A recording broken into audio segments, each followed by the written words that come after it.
Hi, hello, and welcome to the 11th episode of the Stage Manager Supply Co. podcast. We have no sponsor this episode, but instead are brought to you by Rolling Chairs. Rolling Chairs, essential to a creative process. My name is Claire, I am your host, and thank you for joining me today. As we start every podcast, I would first like to say that Black Lives Matter, and that I am creating this content on the traditional lands of the Kickapoo, Peoria, Potawatomi, Miami, and Sioux tribes. We always start the podcast acknowledging the inequitable landscape and history of the United States, including but never limited to the fact that we are a country built on stolen land and developed on the backs of slaves. Stage Manager Supply Co. is my own attempt to bridge generations of systematic racism and oppression by making stage management arts education much more accessible. Today, I would like to highlight Everytown for Gun Safety. Everytown for Gun Safety is the largest gun violence prevention organization in America. Everytown seeks to improve our understanding of the causes of gun violence and the means to reduce it by conducting groundbreaking original research, developing evidence-based policies, and communicating this knowledge in the courts and the courts of public opinion. Everytown is an independent, nonpartisan, 501c3 organization dedicated to understanding and reducing gun violence in America. If you would like to learn more about Everytown for Gun Safety and donate what you are able, you can find the link to their website in the episode description. 2 disclaimers before I introduce today's guest. Disclaimer number 1. The views and opinions expressed in this podcast are those of the host and the guest, and do not reflect the official policy or position of any other agency, production, organization, employer, or company. Disclaimer number 2. The host does not presume to be any sort of singular voice for stage management or stage managers. The views and opinions expressed by the host are extremely limited to the scope of her own experiences and are being widened each and every day. So now that we've grounded our work in the reality of the world around us, let me introduce you to our guest. Our guest today is director and actor David Cromer. David Cromer is originally from Chicago, but more technically, the greatest village in the Chicagoland area, Skokie, and currently is based in New York. A graduate and former arts educator, which we stan, of Columbia College Chicago, his select Broadway credits include directing The Sound Inside, The Band's Visit, which swept the 2018 Tony Awards, including winning Best Musical and Direction of a Musical, and the revival of Brighton Beach Memoirs. Off-Broadway, he has directed productions for Playwright Horizons, Second Stage, Barrow Street, The Atlantic, MCC, Lincoln Center, and the Minetta Lane. Regionally, he has directing credits at Steppenwolf, The Huntington, Williamstown, and his acclaimed production of Our Town in London, Chicago, LA, Boston, and Kansas City. As an actor, he has appeared on Broadway in the Waverly Gallery and the 2014 revival of A Raisin in the Sun, off-Broadway as the stage manager in his self-directed Our Town, and in television in HBO's The Newsroom and Showtime's Billions. Cromer has received a Tony Award, a Drama Desk Award, 3 Obie Awards, 3 Lucille Lortel Awards, a Joe A. Calloway Award, 4 Jeff Awards, and in 2010 was made a MacArthur Foundation Fellow. All of this to say, he is quite possibly the biggest deal of a human that I know.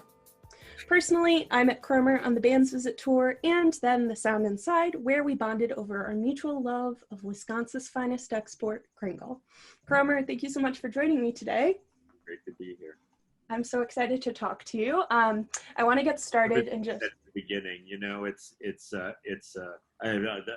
love everything you said at the beginning. It is a constant, the thing that a lot of people are having the most difficulty with is that you have to confront,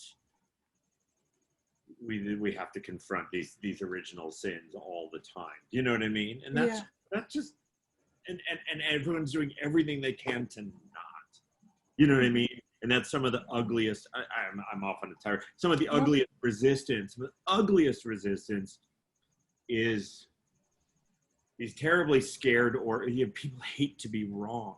They just hate to be wrong. Like, I mean, they go to therapy and get curled up in a ball when I'm wrong. You know what I mean? Or not. Yeah. But like, you hate to be wrong and to be confronted. You're so systemically wrong. Yeah. but it's survivable. It's so survivable, you know. Anyway, I don't know. Yeah. No, and it's taking accountability and acknowledging every day makes it more survivable mentally for me, and then makes it easier to take steps to rectify. I don't know. It's something I'm thinking about a lot with this. Thinking about it, you know, having the enormous privilege of thinking about it not at all. Yeah. No, this is an interesting time to be alive, I'm just saying. No, definitely. Totally. So let's get into when did you become a live Cromer? Where are you from? What is your journey to acting and directing, and what kind of got you interested in this crazy entertainment business to begin with? Well, I don't know. You know, looking back on my childhood, I can see that everything in my behavior led to look at me, look at me, look at me. All the games we played as children, my playmates and I that I wanted to play, where we're going to be this character from TV or this character from this movie we saw, and you're going to be this, and you're going to be this. We're going to act this out, and we're going to create scenarios. We're going to do things like that. So it always seemed a little acty and directy. Looking back, I didn't realize that at the time. I was in a play in 4th grade because it was something to do. It's just, it's just instinct. I think it's just instinct, and I didn't have a particularly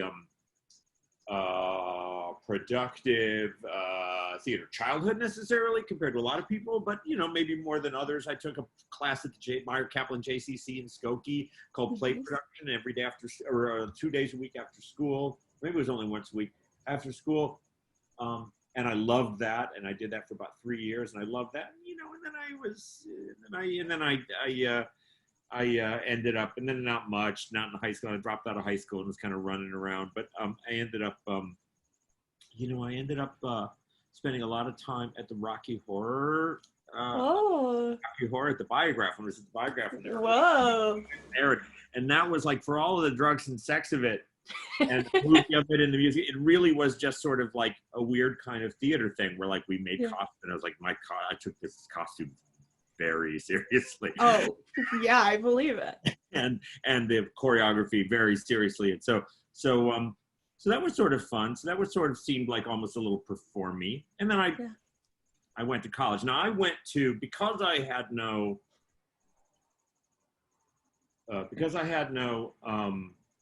not a lot of training or a lot of experience, I don't think I could have gotten into, I didn't try, but I don't think I could have gotten into like a program like DePaul or any place, Sure. And that really couldn't have. And considering that I've ended up making a living, that's sort of surprising that you couldn't have, but I don't think I could have. So I went to a place called Columbia College, which was like on a whim, which was when open admissions is an open, or what now it's called, I think it's called relaxed admission. Yeah. But at the time it was open admissions, and its design was for people who are not traditional students, but deserved access to this education. Yeah. And I loved that. And so like I stumbled in there, and after a couple of missteps flourished there. And so then that led to that. And then once you get a few green lights, there's no turning back, Yeah, now you're in. Right. And so did you start your career, would you say, as an actor or as a director or both? And what was it like working in Chicago at the beginning? It was great. It was hard. I mean, I don't, looking back, a lot that time of life is really, I've had a lot of complicated relationships with my own discipline, with my own sort of professional rigor, with how I handled rejection or resistance. So so that was all very fraught with that. And there's a lot of up and down. Chicago I didn't have anything to compare it to. Looking back, and I don't know whether this is everybody's experience, but looking back, there was so much work around. I was in a school that was in the city, and we had working professionals as our teachers, and I eventually ended up teaching at that school after I was done. Where our teachers were working professionals, so we kind of started getting like little, we could like go to Oak Park Festival Theater and Oh, play. nice. Little, Yeah. you know what I mean? And we Yeah. could get things like that, and we could get like, you know what I mean? And like, Yeah. so because one of our teachers directed the show, you know, and he'd go, well, you know, and so like we had access to work, but then also like because of the storefront community and because of the non-equity community and because it's not these couple of, although, you know, we have these couple of big sort of, you know, cities. Goodman, Steppenwolf, yeah. Yeah. It isn't all that, and there's a wonderful gliding hill towards those places, and I don't necessarily think that those are they're great places. I've worked at many of them, several times, and done work I'm proud of and seen work I love. But you know, the best work I did was in like 40-seat theaters, was it Mary Archie, and was it Big Game Theater, and yeah, you know, church basements. Yeah. And that was the most interesting stuff I got to do, because the nature of Chicago was creativity based. It was based in ambition. There was the obstacles were only how hard you were willing to work and how well you could either get money or do without money. Sure. You know, there's always I was trying to, like, I figured out eventually that like you can be lazy or you can be cheap. You can't be both at the same time, and it's fine to be either. At any time, you just can't be both at the same time. Like you can be lazy and go like, let's just spend some money on it. You know what I mean? If you go like, we got nothing. Okay, guys, we got to haul. We got to get 5 tons of sand from the Army Corps of Engineers, and we have to put them in bags. We have to carry them up in a 2-man elevator up the floor at the Preston Bradley Center. You know? Yeah. And be miserable and cry. You know, not So lazy or cheap, not both. Oh my gosh, yeah. I don't know which. I fluctuate. That was great, and I was sort of in school, and then, you know, there was a kind of a transition in the later years of school where I realized that directing was a little more interesting to me. I like acting. I care about it. I care about actors. I care about the process. I care about it being good. I don't think I was. I think a lot of people, and this has to do with drifting into or drifting wherever we drift. I think when maybe. You can tell me what you think of this. When we're first exposed to it, if we're sort of in that sort of general privileged American way of maybe being exposed to it in high school, which hopefully people still are. Yeah. You first think that there's mostly it's about acting, because you know the teacher is the director, so there's no directors, and the you don't really know anything about design, or you know I don't know who designs the shows in high school. A random guy off the street, or the street designs it, and so it seems like it's acting. So most of us start out thinking, oh, I think I want to be an actor. When we find that the group creative process is so compelling, you know. So it took me a little while to figure out that I think the interest was directing. Yeah. So there's 2 things that you said there that I think are great, but something I've witnessed and observed about your directing style is this group collaborative process. And I wanted to ask you, like, who are your big collaborators, and what kind of work are you all interested in together? Well, there's been a lot over the years. You know, you start out with the first, you get your little tribe when you're young, if you're lucky, you know, and you start a theater company, or if you don't start theater, even if you don't start a theater company, which I did, I was in a couple. Even if you don't start a theater company, you generally find yourself with the same people, or you have go-to people. I mean, people that I stumbled into, I'm going to leave names out, but people I stumbled into working with in school that were so, that really made me better and sort of demanded a lot of me, were people like Donna Falks, um, uh, Natasha Lowe, Macho Botari, Scott Adsit, Dino Stamatopoulos, you know what I mean? These school, and then when you got into the community, I very early on met as a young, in the early, maybe late 80s, early 90s, I ended up stumbling into a show at a theater called Live Bait, great long lost theater called Live Bait, with John Judd. Who, you know John Judd?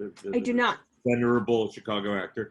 And John and I were just kind of sort of guys who had sort of, he was a really interesting artist who had stumbled into the profession, and was brilliant. And just because he hadn't spent his life trying to be an actor. He was an artist who kept exploring different forms of expression, and found this one where he says, well, this makes sense to me. This makes sense to me. I make it with my body. I should sound like that guy, shouldn't I? I guess I sound like the guy, just logic. And I guess I should just really mean this, right? He didn't have a lot of baggage about it. He just went like, well, this is an interesting problem to solve, and was therefore sort of better than all of us. But he was, so then I had muses, and I did theater. They were my muse. John was my muse, and Natasha was my muse, and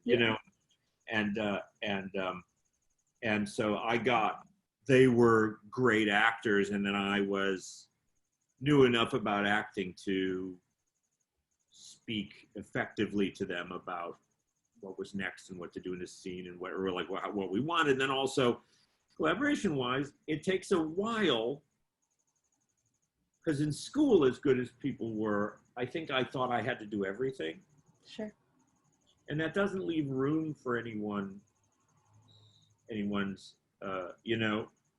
doesn't leave room for anyone else to do anything. So figuring out, and I couldn't possibly in an hour describe how out, but figuring out like, how to have a plan and have chosen everything, so you look like you're prepared, but also be ready to stay flexible, Yeah. I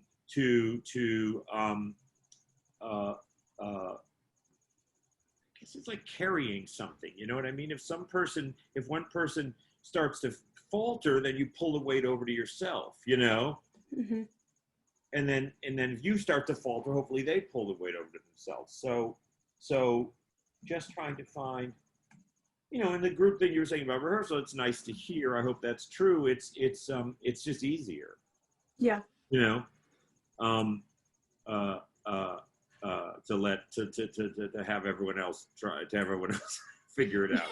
Because the director's still, the room begins and ends. Well, it begins and ends with stage management, but which we could definitely talk about. But I know that the first thing I do when I go into the room is meet with the stage manager. And the last thing I do before I leave the room is meet with the stage manager. And we're going to make all the decisions that are going to allow for everyone we're going to make a series of decisions. Hopefully we organize them correctly, that are going to allow everyone else to, you know what I mean? So it's still, so for directors who are worried about, whose egos are so scared about relinquishing control, you don't want control over everything, because you better have a lot of great ideas, because if you're the only one choosing everything, then that's stressful. Ideas. Yeah. Wow. Well, I think this is the perfect segue into talking, stage managers, because that's what the podcast is about. So what, in your mind, Kramer, helps you? What is the ideal job of a stage manager to support you in a rehearsal process? I think that my first answer to that question is something I'm not proud of, which That's is okay. It makes it easy. So when it's someone who makes it easier for me, and I don't consider that someone's job, or I shouldn't consider that someone else's job. But my first impulse is, look, what makes it easy for me is smooth operation and good communication. Yeah. which I'm not necessarily great at, but I benefit from when it happens. I know that sounds ugly what I said, and I guess I want to. No, I shouldn't backpedal from it, but it was the idea of like that I didn't know. I can't think in as orderly a fashion as the craft and science of stage management would train people to do. I don't operate that way. Yeah. I operate in a kind of low-level chaos in which the order of things are very disordered in my mind. Like what to do first doesn't make sense. Yeah. To me. How to create the environment where these things happen. So I guess what I need is, I need the person who can lift the other part of the thing with me. If I can, that metaphor is not gonna. It's like a left brain, right brain scenario. Yeah. And so I think that it's that. I think that, and it seems to me that partnership makes sense. You know, in planning to do this podcast, I thought to myself, I didn't like make notes, but I thought to myself, what have I even thought about it? All of this has really been my experience with stage management. Was my feeling about my education from nursery school onward has been that if anyone sat down at the beginning of it and said, here's what we're going to try to do, and here's what I'm doing as a teacher, and here's what I expect from you as a student, and here's what the stage manager has to get going, and here's what this designer is going to do, and here's what, and all the way up. If anyone ever told me that in some detail on the first day, I wasn't listening. Because so it's always been this kind of chaos of like, I don't even know what the rules are, and you just eventually learn from working with great people. Yeah. Generally, you're going to, like, in 2000, not that I had not worked with great people before that, but in 2000, I went to Williamstown Theater Festival with a play called Orson's Shadow, which John Judd was in. And we were assigned a stage manager. Yes. The artistic director of the theater at that time was Michael Ritchie, was a stage manager. Yes. So he ran a really killer program out there. You know what I mean? And I don't know how hands-on Michael Ritchie was with the stage man, but you figure if the artistic director was a stage manager, they're gonna be good. You better keep it together. And I just remember being sort of dazzled by, was a stage manager named Barclay Stiff, and I just remember being dazzled by. Do you know Barclay? I don't. I know the name. Just being sort of dazzled by sort of not that I had not worked with brilliant people before that, but so like, and so then I started, and then it just started sort of learning. Yeah. So I don't know if I could give a lecture about what's involved. I know that I would say that we have to get what I always say to directors, which is you have a schedule. We have to get from here to here. And all these people have to be in on how best to do it. It was a long time before I knew that I didn't have to have all the answers, that I could let people tell me what's best. And that's why ultimately, and I suspect that, say, Richard Hodge, who yes, friend of the podcast, Richard Hodge, I suspect that we had just worked together so many times that we never discussed it, but he just started to say like, oh, this is how David works. Yeah. So maybe, unfortunately, that's what I mean by someone to help me, because he chose to say like, well, I can't tell what the hell. Yeah. So I'm just going to try to figure it out and present options. Well, let me ask you about your relationship with Hodge, because I've witnessed your working relationship with him pretty closely. When did you meet Hodge, and what's your kind of origin story with him? I was coming to a play I directed called Orson's Shadow, had several iterations in Chicago, and was finally coming to New York. Several iterations starting in 2000 in Chicago at Steppenwolf and at Williamstown Theater Festival. and then in a commercial production in Chicago that was hoping to get to New York and didn't quite, and then finally in New York, all with different stage management. Wow. And finally, it was going to be produced at the Barrow Street Theater by Scott Morphy, Yes. downtown, which is a place I've worked at a lot and was a big career changer for me. Hodge was the stage manager there, and Yeah. Scott Morphy liked his team. You know what I mean? He said, Yeah. "Well, to keep." I was, we were horse trading for what designers were going to come, what actors were going to come, Sure. you know what I mean? What the show was going to be, and he said, I'd be most comfortable with our in-house guy, and I went, okay, and so that was the start of that, and then everything I direct, the next 2-3 things I directed in New York were with Hodge. So then by that time it was like, well, so that when I finally, mostly you're going to an organization, and if you work at Steppenwolf or if you work at Mary Archie, you know what I mean? It's like they've got someone for that season, or they've hired someone from that show, and that's a stage manager, and there's a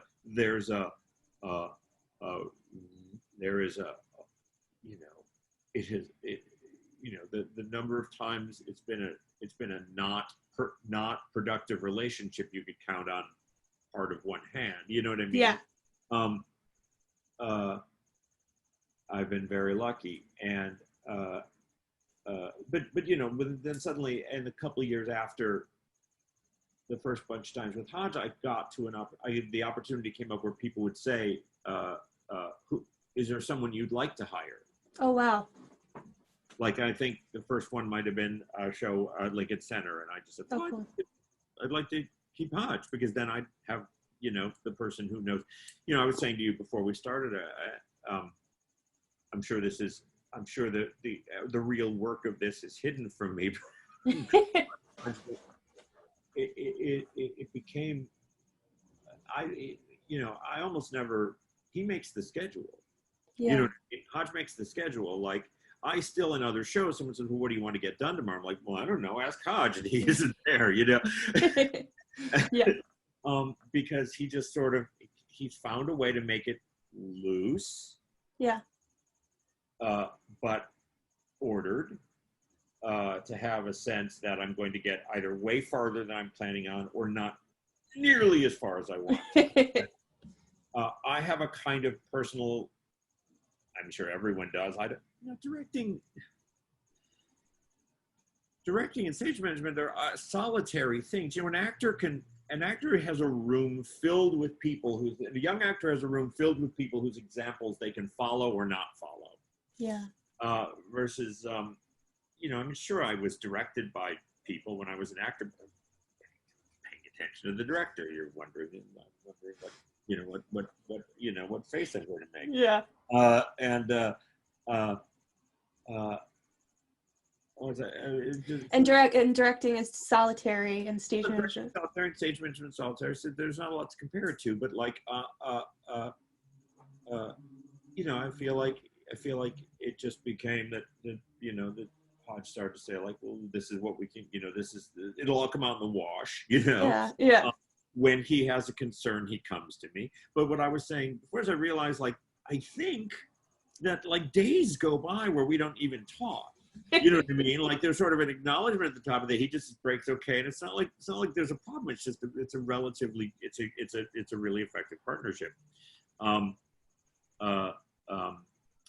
I think that I have learned to, that.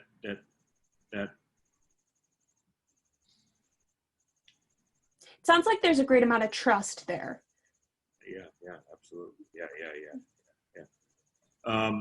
And also, like, you have to let people do their job. Yeah. Yes. That's very fair. That has to follow everywhere. The actor has to let me do my job. I have to let them do their job. You know what I mean? And a lot of that comes with this strange, and it's a guessing game, and it's hard, but the strange of, like, when do you need me, and when do you need me to lean in, and when do you need me to back up? Yeah. And we'll just guess. boy, the easiest thing to figure out how to do this complicated, intangible thing, which is just to talk about it and ask, which is why Yeah. conversations like this are nice. You know what I mean? Yeah. Which is Yeah. like I always think like when I was having directing, this is just a directing bon mot of mine, but like direct students would often say, well, how do I get an actor to do this? But just ask them. You know what I mean? Tell them what you're going for and why, and then ask them, because they're eager to hear your thoughts. Yeah. You don't need to trick anybody into doing anything. And then also, like, if you don't know, ask. Mm-hmm. I mean, that can get you in trouble sometimes because people, well, they don't know what they're doing, but that's those Yeah. idiots. Yeah. Well, so that's such a that sparks a question for me that I kind of watched with you and Ashley Rose on the Band's Visit tour rehearsal, which I was lucky enough to be a part of. I want to talk about like your relationship with the assistant stage manager, because I did notice that's something you very heavily rely on, whether maybe you don't notice it or not. But when you don't know, like you would ask Ashley Rose every like hour, I feel like, on Band's Visit tour, like, Ashley Rose, how did we do it? Ashley Rose, what was this? Ashley Rose, what was that? What is your relationship with an ASM? Well, that was specific. Well, she's the best. Spend as much time with Ashley Rose as you can. You'll keep asking her questions because she's fun. She's cool. But that one was her doing that was very specific. Yeah. It was because because producers want you to rehearse as little as possible, and they want everything right. And so we just kept saying, we can't hire none of the stage manager wasn't going to go on the tour. They had jobs in town and they didn't want to go on the road. But there's sometimes this strange, we had sort of there was a Venn diagram with the lead producer from the Broadway production ran the company that was producing the tour, but he was not. And we had to say, like, this is what we need. This person knows what's going on and we don't. None of the people you've hired, me, the choreographer, the assistant director, know what happened. So if you want to only give us 2 weeks, you have to hire these experts and these people who know, who wrote it all down and lived it, and you know what I mean. And so that was it. So we had to do it fast, and I wanted the machine of the show so this was specific to this show, but we wanted the machine of the Band's Visit, which was this sort of thing that kind of was meant to drift and float and keep changing shape and move kind of seamlessly. I wanted that to work sooner rather than later so that we could spend time on the acting. So that was it. And then it was also realizing, like, I've been lucky to get to do a bunch of shows multiple times, and starting with Our Town, starting with the Orson's Shadow and leading to Our Town, which was suddenly you have to go and do these other productions, and then it never occurred. Like I would direct a show and I think, well, I know everything that's going on. I tech it, I know what's going on. Mm-hmm. What the hell's going on? You don't know how it work. I don't. And here's the other thing, which is like, I don't have that much room. Yeah. So trust the people and rely on them, and she's great. We've done Ashley Rose and I've done, I don't know, 5 shows together, 4 or 5 shows together. So yeah. Also, we had it for a limited amount of time on that, so it was always like, and tell us everything. I know what you can tell us before they.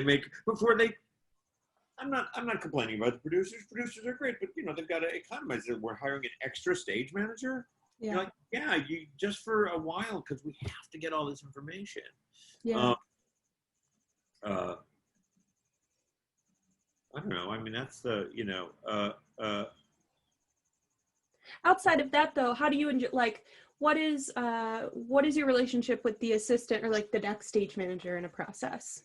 Oh, well, what I've learned is that the way I want things to go requires so much work backstage.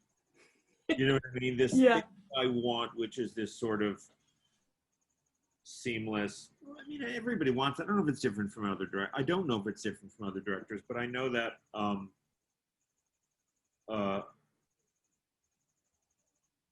mean, I don't want to pretend like I'm like going out to dinner with everyone. I don't always know what's going on there, but like I I think I'm insecure enough, or at least empathic enough, or grateful enough to try to remember that I need to, that for these things this flow that I want from a show, or sometimes there's kind of a rigorous execution of something that needs to happen that is going to create crazy shit backstage.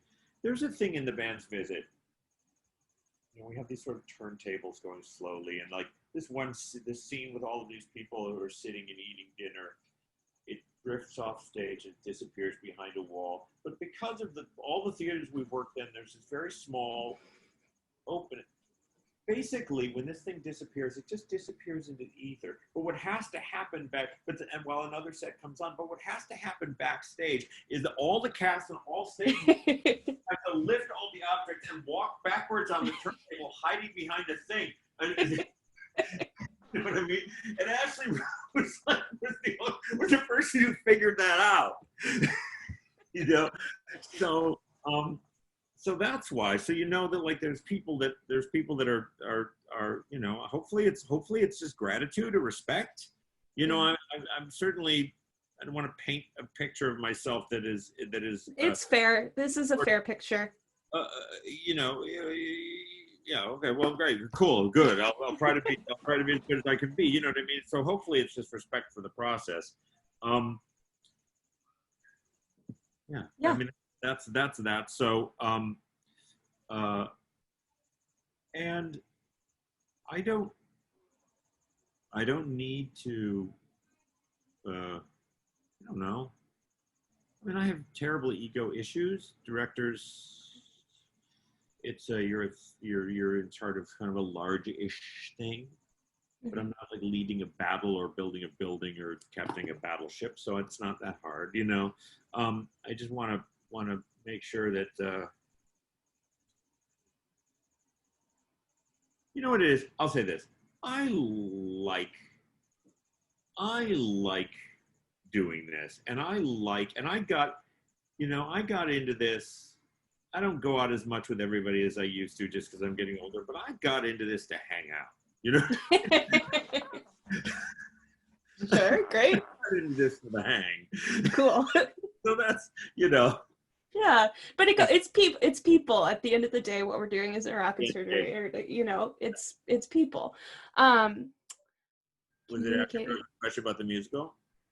Oh, well, if you want to share, I mean, I did, full disclosure, I did text Ashley Rose and I say, I'm having Cromer on the pod. You got to give me some questions.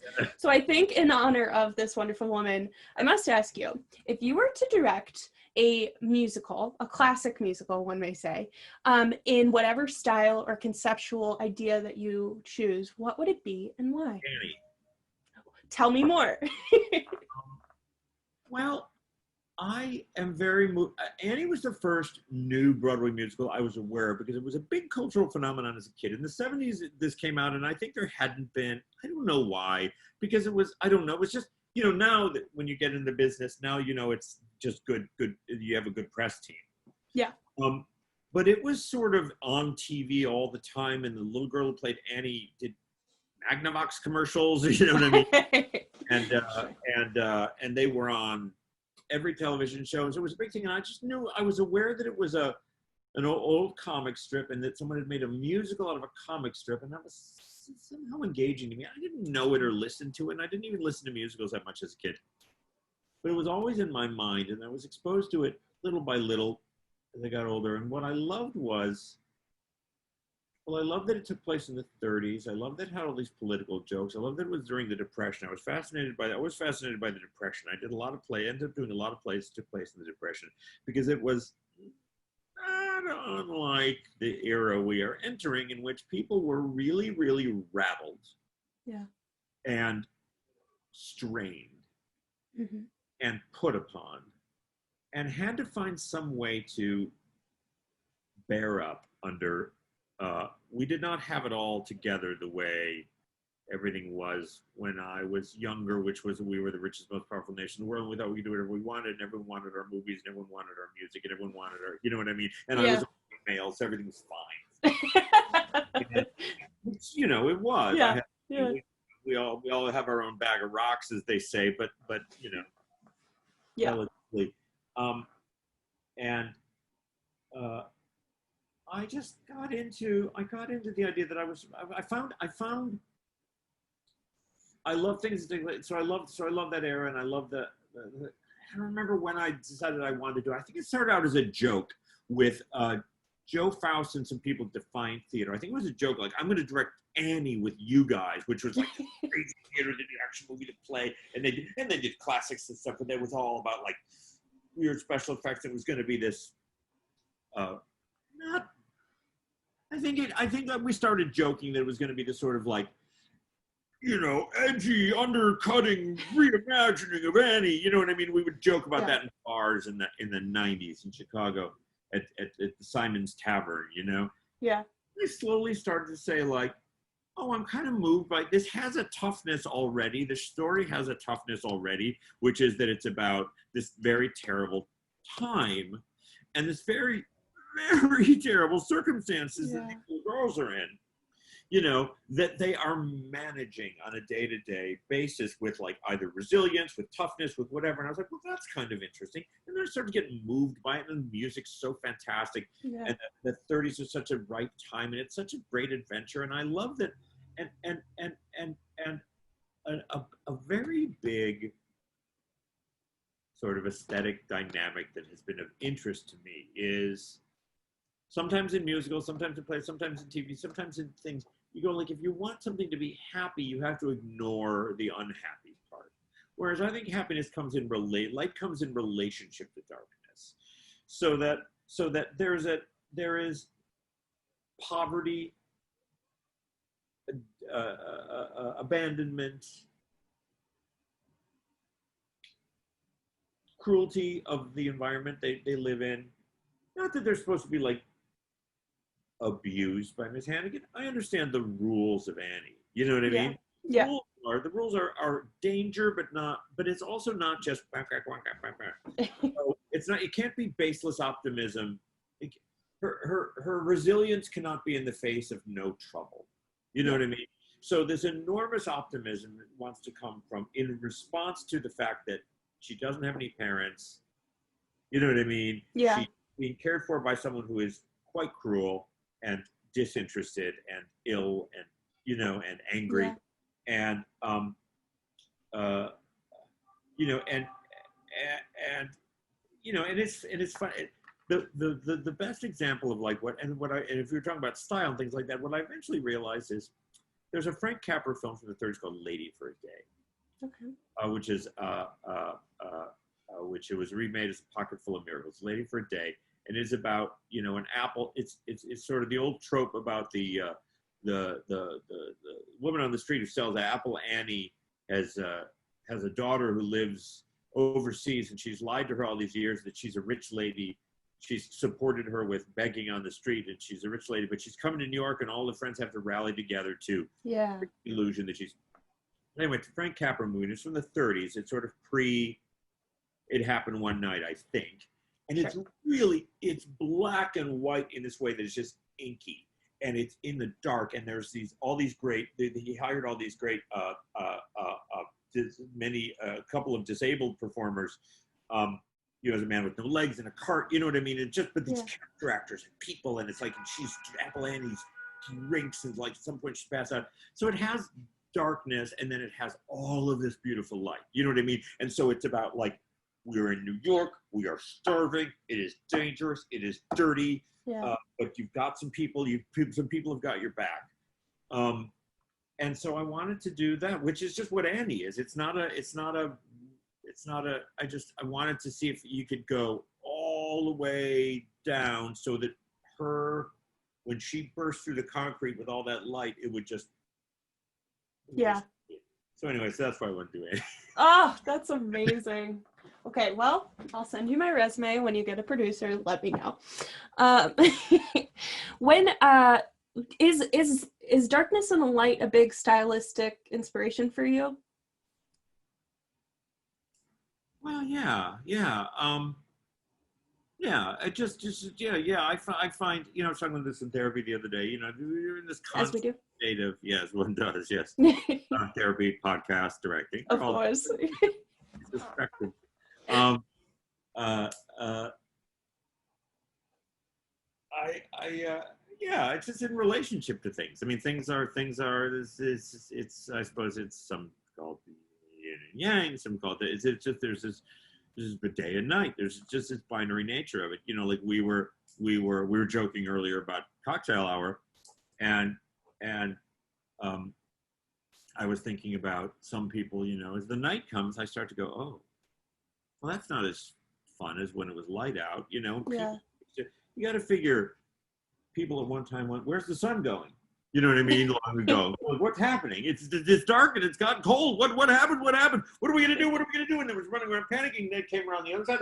Like, okay, good. What made it come back? And then we had to figure out science and religion and everything. All of those things. Yeah. So yeah, it's the nature of us. It's sleep and wake and up and down, happy and sad, alone and together, all of it. So yeah, I think it's I always I want to make sure that I don't think one exists without the other, so therefore you have to care about them both. And you had Heather on the show. Heather and I try to make that as much as we can a philosophy of design too. Yeah. Well, that's why I asked, for Sound Inside, which was the last show we worked together on, it was so, the contrast between light and dark was like the whole thing, I felt like. Yeah, definitely. Well, I mean, it was because of the literary nature of it, I wanted to start with the idea that you would have sort of a void or a tabula rasa so that you could let the words work on you. So we thought about Nikki Darkness, and Heather and I just loved that. You just we were all trained to overlight everything, to cover the stage, and that is important, to cover the stage because everything's got to be covered. Whereas in reality, we are. Right now, I have a couple of lights on. I don't have a ring light or anything, but I have a couple of lights on that I use when I'm sort of working here at my counter. And the rest of the room's getting dark, and you only ever have a couple of lights on. If you just sit in your house for a whole day and watch the color story of a couple of different lamps on a couple of different things, and so we live in this bugs go to the light, we just live in this relationship with that. So I just like it just creates it's an interesting way to look at things. I don't know. Yeah. And then you don't want to justify those things too much because then you're making up a philosophy. Who has time for that these days? Well, Cromer, I wanna kind of wrap up and ask if you have any production story that you would like to share of a funny, sweet, insane story from productions past, present, or future. The strangest thing the thing that popped in my head, I don't know if this is the ideal story, but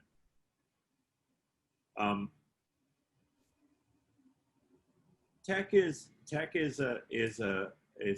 all, as we all know, is utter and complete challenge, and it is always not enough time, and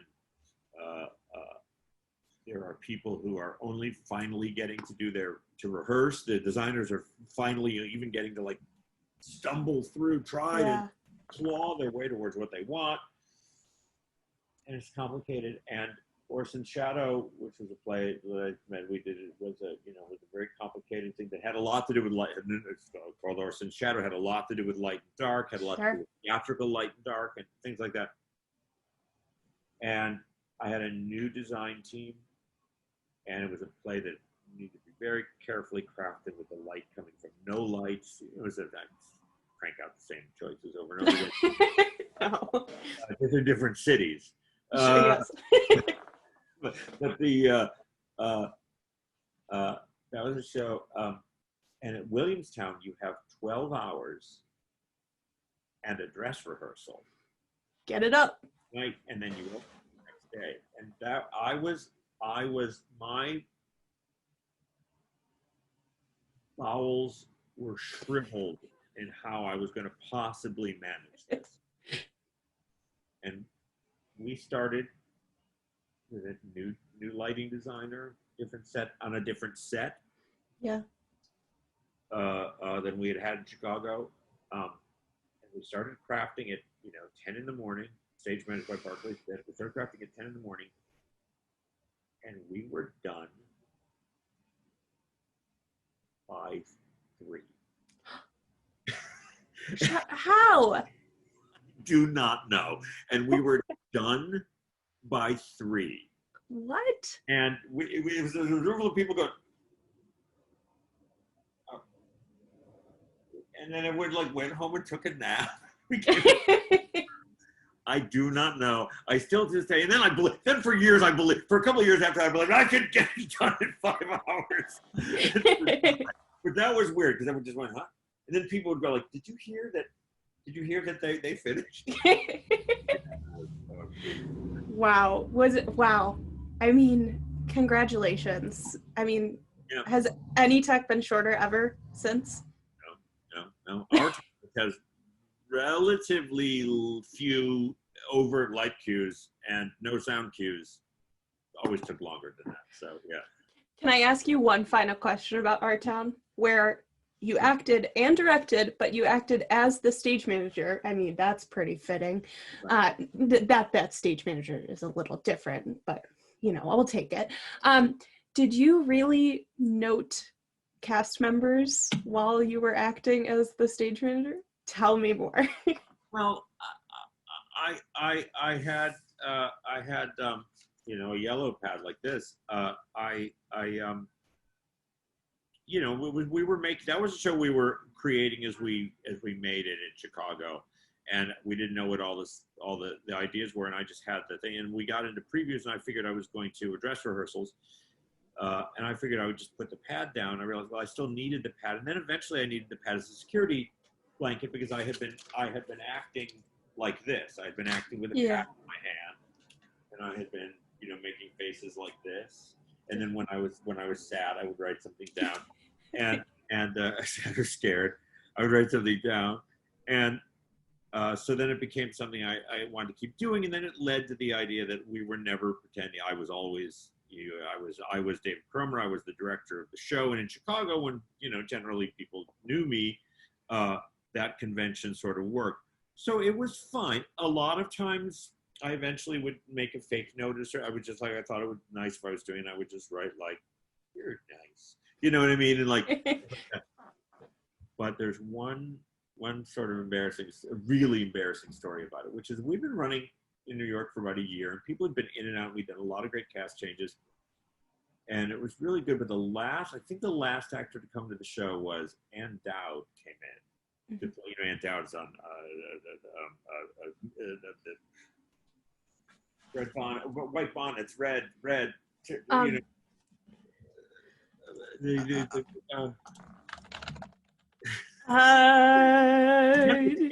Tale. Handmaid's Tale. Yes, very good. And brilliant genius actor, who's a Chicago actress who I admired from the time when I was a young actor and she was a young actress.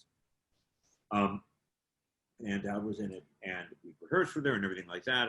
But she had not been in it with me, or I was coming back in the show. I don't remember how it went, but I was in and I was noting, and she flipped out her because no one told her, and it didn't occur to anyone that we had to tell because everyone knew, but for this horrible fluke reason she didn't know, and Ann does not take any shit, and so she looked in front of the theater like, this is outrageous.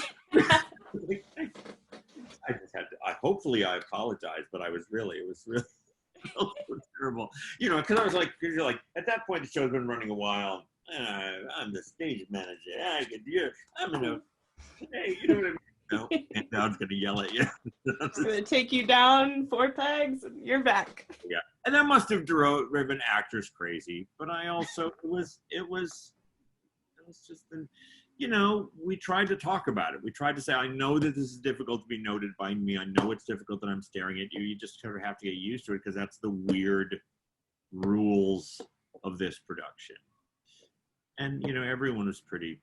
The companies of that show were all pretty stalwart. So, well, Cromer, I think that's a beautiful end to our stage management discussion. Thank you so much for being on the podcast. I had a great time. Yeah, great to be here. With that, we have come to the end of episode 11 of the Stage Manager Supply Co. podcast. Once again, brought to you by Rolling Chairs. Rolling Chairs, essential to David Cromer's creative process. A huge thanks to Cromer for sharing his experiences with me, and a huge thanks to you for listening. I'm still on my quest to become the Howard Stern of arts education, and one day I hope that he will answer me. This is a very bad Band's Visit joke, and I extremely apologize. Again, if you would like to signal boost or support Everytown for gun safety, their website will be linked in the episode description. If you enjoyed the podcast, please feel free to rate, review, and subscribe to us on your chosen podcast platform. Thank you again for listening, and I will catch you on the next one. Bye!